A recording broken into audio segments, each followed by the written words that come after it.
Good afternoon, Mr. Pekka. Good afternoon. I am Melissa Maria. I'm the Senior Principal at the Global Indian International School. Very nice meeting you. Thank you and welcome to this event. We are really delighted to have you as our guest for this morning. My pleasure. A little bit about our school before you get into the interview with our student. Mr. Olli, we are into existence for the last nearly 25 years now. Specifically with the IB program, we've completed 20 years.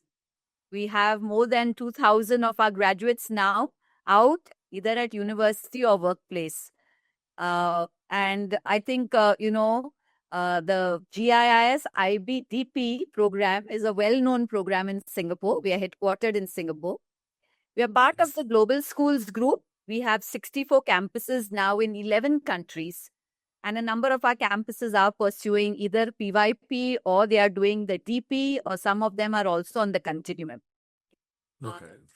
So as our vision, we want to be a global role model for teaching and learning. I think just to briefly share that as a school, we offer multiple curricula. We give options to children. So either it is the Central Board of Secondary Education. We also have the Cambridge program, but predominantly it's the IB. So we have a large chunk in the PYP and many pursuing the DP program. Today, this initiative is a completely student-led initiative. It's the first in Singapore. Every school does the TOK exhibition. But our students and our mentors felt that we should explore this even further. So we've kind of devoting an entire day to it. We'll have panel discussions and keynote addresses. And of course, your very precious interview that we are going to hear today, which many more will get to hear. Without taking more time, I want to introduce you to three people. One is Ms. Deepa Chandrasekharan. She is our DPC, IBDP program coordinator, and she's been leading this program for the last 20 years. We also have Mr. Rahul Pandey, who takes TOK as a teacher, faculty. And with him today is Ms. Roja, who is heading the TOK Fest. She's the deputy head for the TOK Fest event. And she is who is going to interview you with some very precious questions. You can see them all there on screen. So I'm not going to take the thunder away from them and hand you over straight to Roja now. Thank you very much for the introduction. It was very, very nice to hear, and great to hear the history and the focus of your school. Thank you. Thank you very much, Mr. Pekka. First of all, good morning, sir. I am Roja Roy, and I'm studying in IBDP Year 2 at Global Indian International School, Smart Campus Pungal. I consider it an absolute honor to be able to have this conversation with you today, and I'm really looking forward to it. And sir, before I move on to the actual interview, how would you like me to address you? I'm all comfortable with you calling me just, if it's not too difficult, calling me Olli-Pekka. Okay, so Mr. Olli-Pekka works? That's all fine. All right, sir. Okay. And how about yourself? Roja works perfectly well, sir.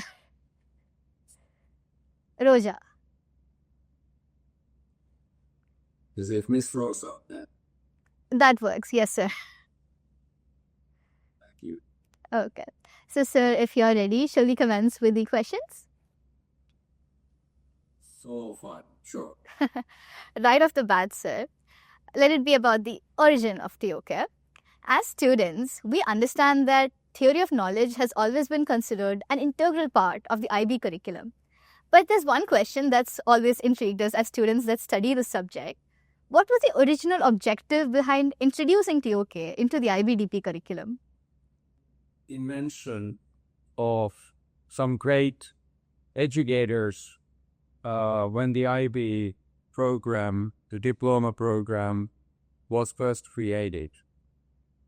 And one of my predecessors, the first Director General of IB, Alec Peterson, he had this idea that there would need to be a study content that prepares the young people to face unexpected situations, to be capable of combining the different subject knowledge that they learn throughout the diploma program, and to be capable of reflective and inquiry-based critical thinking.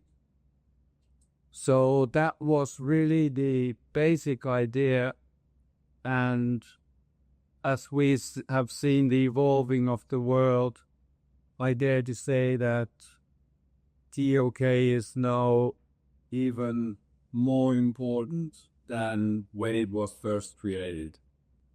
Yes, sir. It's really insightful to hear those words from you yourself, right? And honestly, I studied a different curriculum before coming to IBDP in grade 11. And honestly, TOK has really broadened the way I think. And it's amazing that there's applications of TOK in literally every other subject we study. It's fascinating, really. And you mentioned again, sir, that, TOK is all about inquiry-based critical thinking, right? And in our school too, our teachers take that very seriously. We are encouraged to, question everything. In our classes too, we often have discussions and debates on questions like, how do we know what we know is actually true, right? And these are very fun sessions. But sir, as the Director General of IB, what is one knowledge question you personally find the most relevant to your role? And how do you approach it? I'm kind of envious for you to, at your age, have the possibility to go through the learnings of the TOK. I didn't have that chance.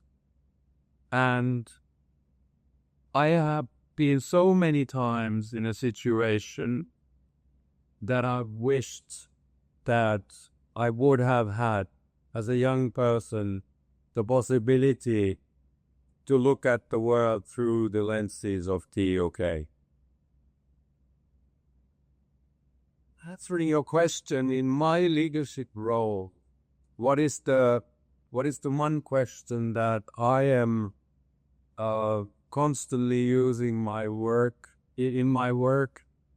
I think as IB is an organization that has an aim of creating a better and more peaceful world through education.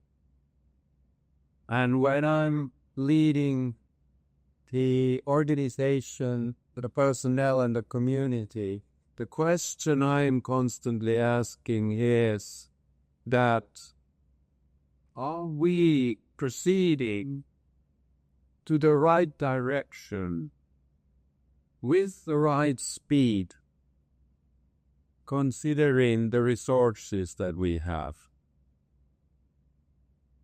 One question that is constantly in my mind, and that's the question that I'm also asking everybody else. And there's a kind of a connection to TOK with that kind of an approach. And the connection is that I don't believe that it is possible to make a strategy where we would kind of lock down a certain objective in the future years ahead. Because the world is evolving constantly. Isn't kind of having a metric that you should be capable of reaching X number of something. In a world we are living a complex network, constantly emerging world, it doesn't work. So the thing that you can do is that you can set a direction where you want to go. and learn on the way as you go, and you might need to make some adjustments to that direction. But at the same time, of course, you need to be aware that you're going where you want to go, and also that you are using the resources in an effective and efficient way. That was very informative, Mr. Olli-Pekka, because as current IBDP students, we also often wonder, like, are we heading in the right direction? Is this what I want to do? Is this the way I want to go? And I guess it's nice to be reminded that it's okay. Sometimes it's, taking one step at a time and moving forward that matters. And I think, again, TOK really focused on perspectives, and hearing your perspective on this certain topic was insightful for all of us.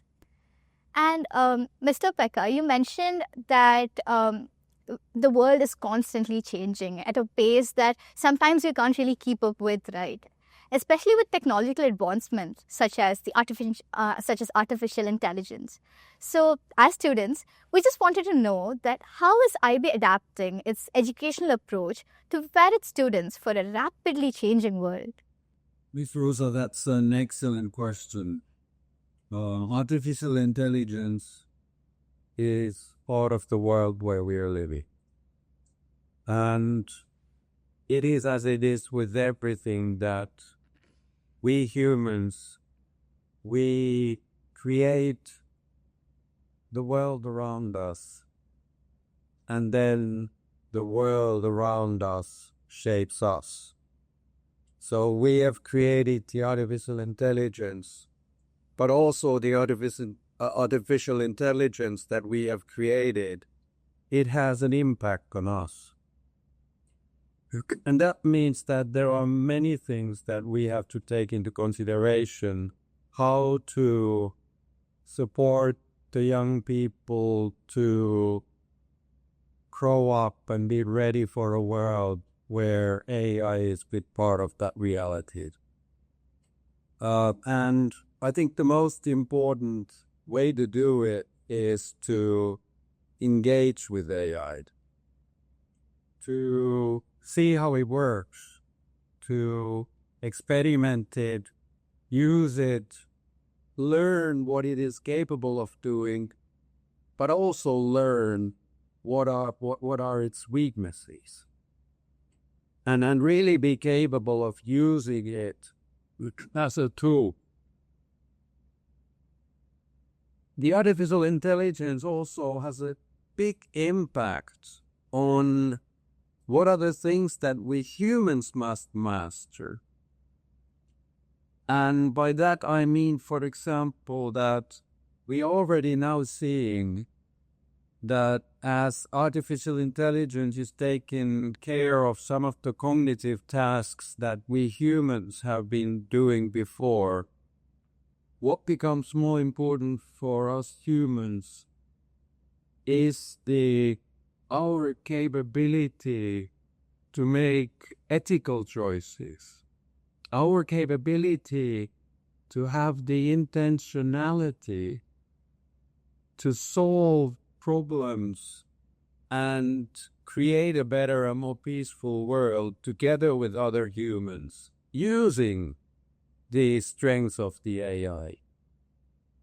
And also, AI is not always used for good purposes. And we need to also learn to cope with those challenges. And by that I mean that we're seeing a lot of material created with so-called fake news, kind of deep fake information, things that are not true or are not real. And the AI's ability to create videos, for example, of events that have never happened is a part of that. And back to TOK, the more important it is for us to understand what is true, what is knowledge, what are our ways of knowing, and have that critical mind when we perceive media or other things that we are experiencing to make our own mind and make sense of the reality. Thank you, Mr.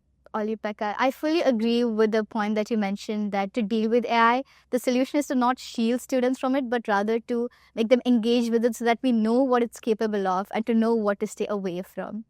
And so you also mentioned that we live in a very technologically advanced world, right? Yes, we do live in an era of technology, but it also means we live in an era of, as you mentioned, deep fakes and information with no real sources. And of course, with social media, the amount of information that comes to us at just the touch of fingertips is insanely huge, right? So in this era of like echo chambers, where if you go on social media or any platform, you'll find information that fully confirms your beliefs. How important is it for us to question whether it's true, question whether they should accept it as learners? And how really does TOK help us, live in a world like that? And why is that important? We need to, together as humankind, we need to solve the big global challenges that we are faced with. And there are several of them. We are seeing the global tensions, violence, war, the polarization of kind of discussion culture in different nations and between nations.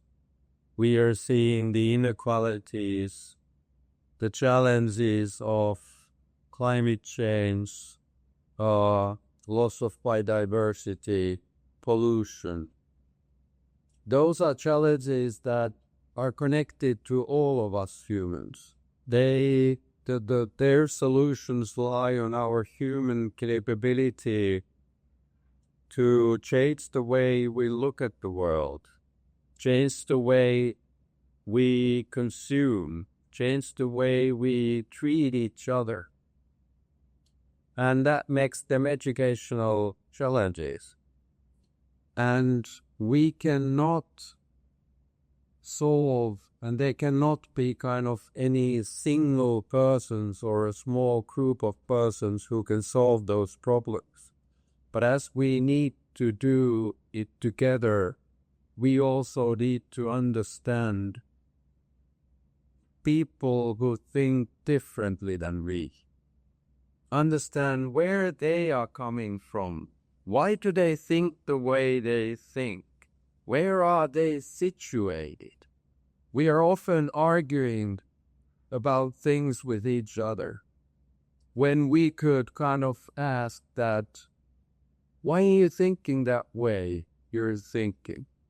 And by learning that, understand that those opinions are totally valid with those experiences where that person is coming from.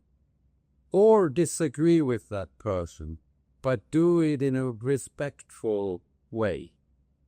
That's the way for us to go forward as humans. And therefore, the echo chambers are so harmful because they disable us to understand others, other cultures, other ways of looking at the world. And my advice really is that please, if you have a strong view about something, find somebody who thinks about that thing entirely the opposite and learn why he thinks that way. People who think differently are not bad people. They just look at the world in a different way. And we should find ways not to contradict or compete with each other, but come together with dialogue to create a better world.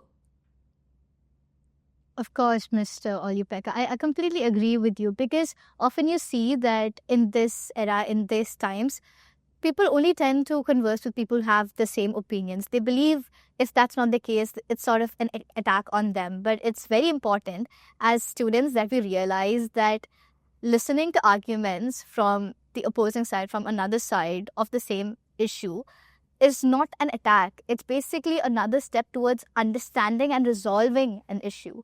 And I think that is on a scale for us students, but on a global scale too, as the Director General of an international organization like the International Baccalaureate, I think hearing these words from you will truly influence all of us students and all of us, this newer generation, to walk that way, to consider other people's thoughts, and to meaningfully engage with people that have opposing views.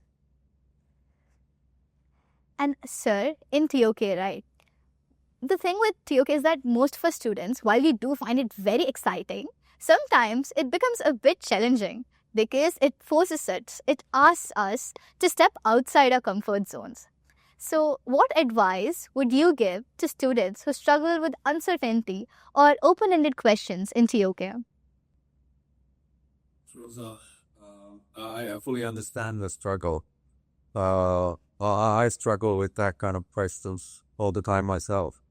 I think what is important is to understand that as the world is changing quite rapidly, and we are faced with questions, possibilities, and challenges that we cannot anticipate. We cannot kind of predetermine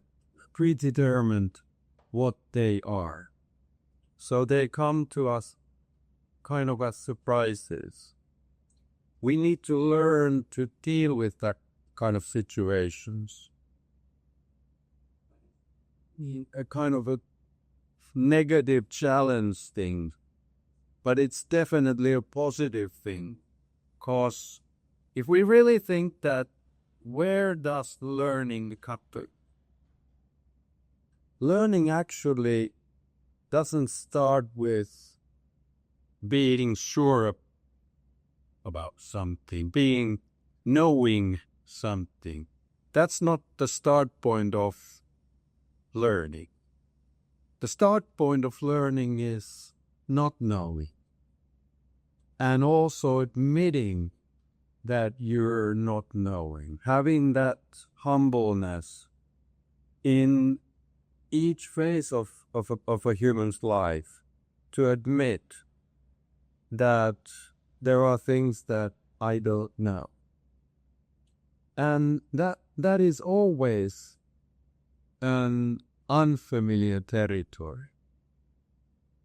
So that's the challenge of life, to dare to walk to the unfamiliar territory, to learn new things, to see new opportunities, to open up for the world and engage with the world and evolve with the changing world. So learning always needs an effort. There isn't, not even in the world of artificial intelligence, there isn't such a thing as effortless learning. It requires effort. But I can guarantee you that it's worth that effort and the work it takes. Okay, Mr. Olli-Pekka, there's a saying that accepting that you don't know anything is the first step towards learning. And I often think that, wait, theory of knowledge really took that seriously. It forced me to first accept that I don't really know how things work. But then you start learning one step at a time. And more than just grades, it's like finally trying to make sense of the world before you. And hearing about it from your perspective also sort of reaffirms all our worries that it's okay once in a while to acknowledge that you don't know it. And it's okay that, you can slowly build it up there. You don't have to know everything. It's a process. And you have certainly made that process a bit easier for us with your words. So thank you for that.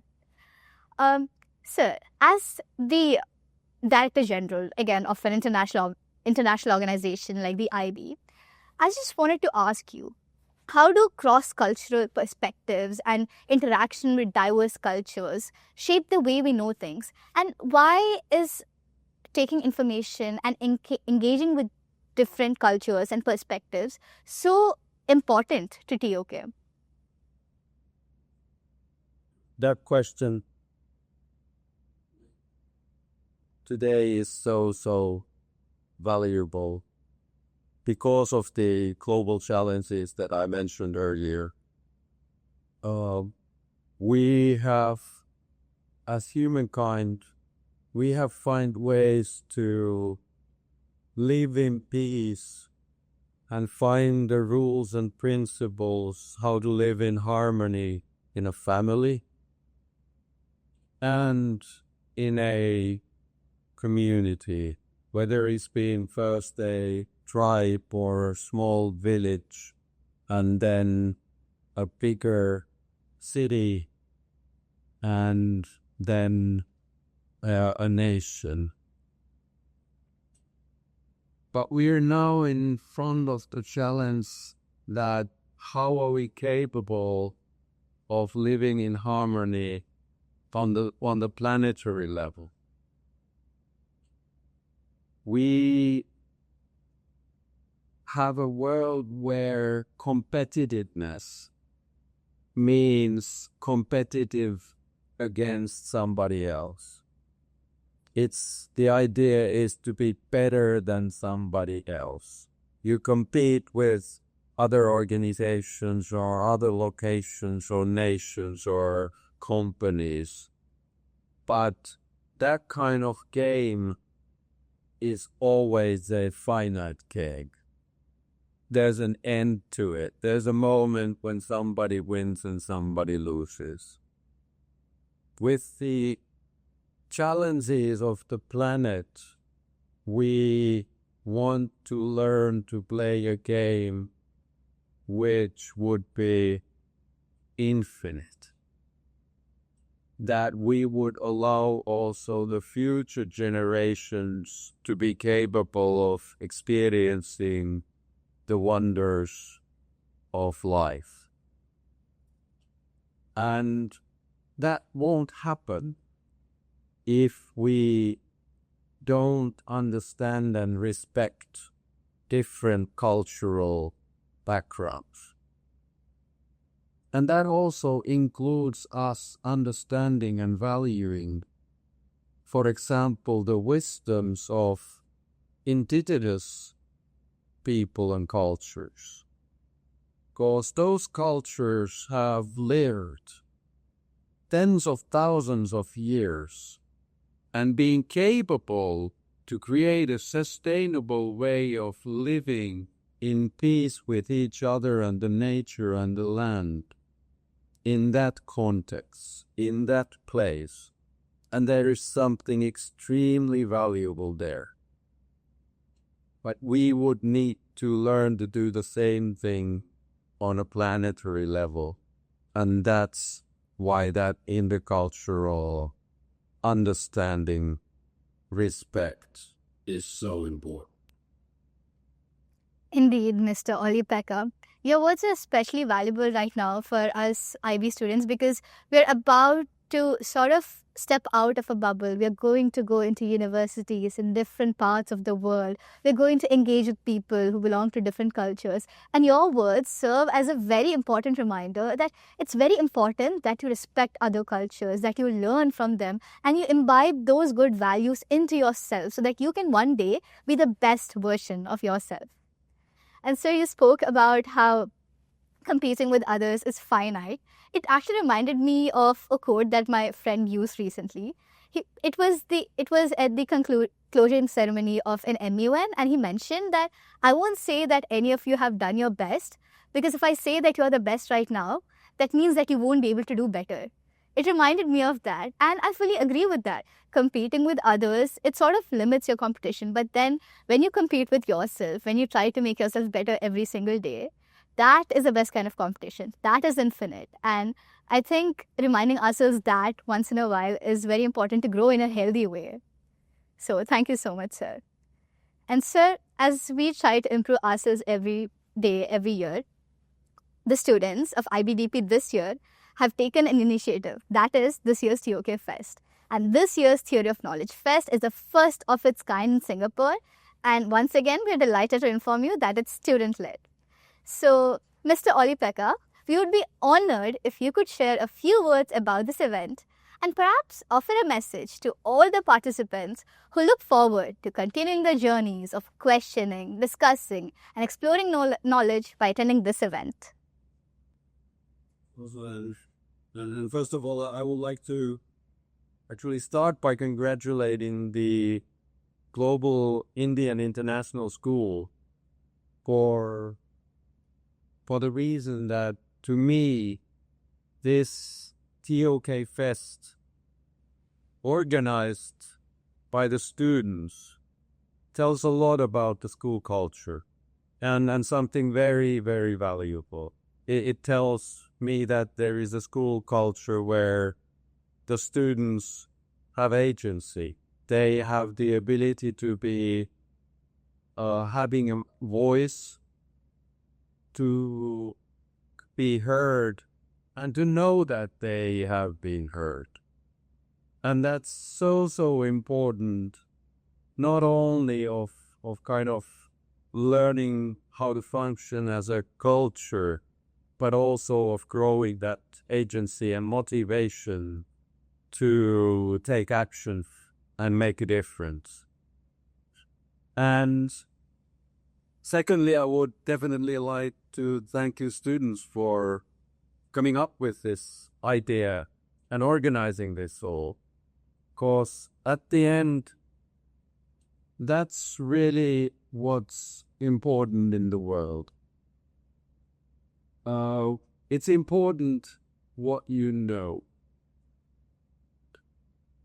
But it's maybe even more important what you're capable of doing with what you know. But I would say that it's the most important that you have the motivation to do things with what you know. And that is exactly what you're showing here. And that's what life is all about. That is what living a flourishing life is. And that's the aim where we're looking for with the IB programs. It's not about getting a diploma, although I fully understand that that's a pretty high priority for you right now. But at the end, it's that question of having and being able to live a life where you feel that you have meaning in your life. You feel that you belong. There are others who value you and you value the others. Those are the things that are the most important in life. And I really congratulate you in this moment of the TOK Fest that you're on that path.